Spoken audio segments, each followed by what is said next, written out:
Hai, shalom sahabat-sahabat Growing Together dimanapun Anda berada. Hari ini special time dan devotion dari saya, dari Growing Together Community. Ini live dari Nias Utara. Saya lagi di Kecamatan Alasa dan kami barusan melayani di SMA 1 Alasa. Dan tadi saya yang membawakan renungan. Yang saya sampaikan adalah bagaimana kita memilih. Nah, sering sekali dalam kehidupan ini untuk memilih baju saja yang cocok dengan tubuh kita, itu pun sangat sulit. Kita bisa salah memilih. Ada juga dalam hidup ini, ada salah milih jodoh. Ya, ini bahaya ini.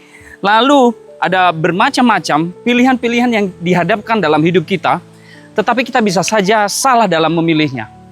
Tapi, pertanyaannya, bagaimana tentang kerohanian kita dan ketuhanan kita, kepercayaan kita?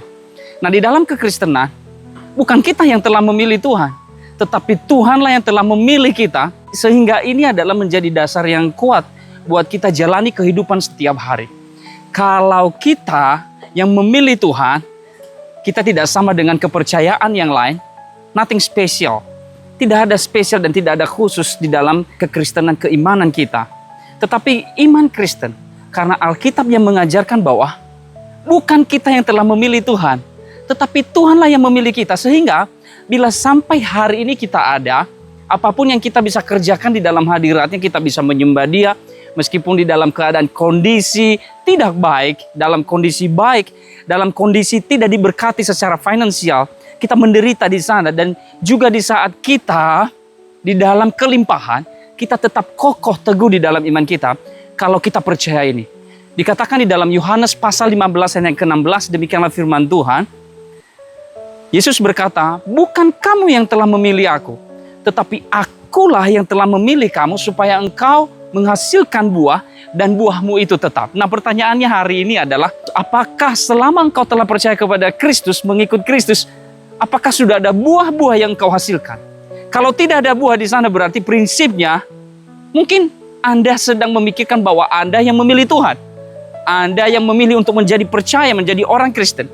Tapi sebenarnya, kalau orang Kristen mengerti ini, percaya kepada Kristus, kepada firman yang benar, dia berkata, bukan kamu yang telah memilih aku, tapi akulah yang telah memilih kamu. Di sanalah Injil dan kebenaran itu.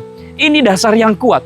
Sehingga sampai hari ini saya pun teguh di dalam hal itu, dan saya percaya hamba-hamba Tuhan di dalam Alkitab. Beberapa kali mereka gagal dalam hidup mereka, tapi pada akhirnya mereka kembali ke jalan yang benar. Firman Tuhan, mereka tetap mengikut Kristus dalam kebenaran, bahkan dalam penderitaan, bahkan sampai orang-orang ini, rasul-rasul ini, mereka mati, tetapi mereka tetap percaya kepada Sang Kristus. Kenapa? Karena mereka menyadari bukan kekuatan mereka, but only by His grace. Hanya oleh karena kasih anugerah Tuhan, kita ada, kita berdiri, kita bisa menyembah Dia. Dan saya percaya bahwa bukan kita yang memilih Tuhan, tapi kitalah yang dipilih Tuhan. Wow! Itu hal yang luar biasa. Ini kabar baiknya. Kabar baik. Tuhan Yesus datang ke dunia. Dia mati di atas kayu salib. Untuk kita yang berdosa. Dulunya kita tidak berharga sama sekali. Tapi ketika Dia memilih dan menentukan kita menjadi orang percaya kepada Dia, di sanalah penghargaan itu muncul. Kita berharga di hadapannya karena anugerah Tuhan. Sadarilah, apapun kondisimu hari ini, ingatlah, bukan kita yang telah memilih Tuhan. Tuhanlah yang telah memilih kita. Grow together, serve together, be fruitful. God bless you all.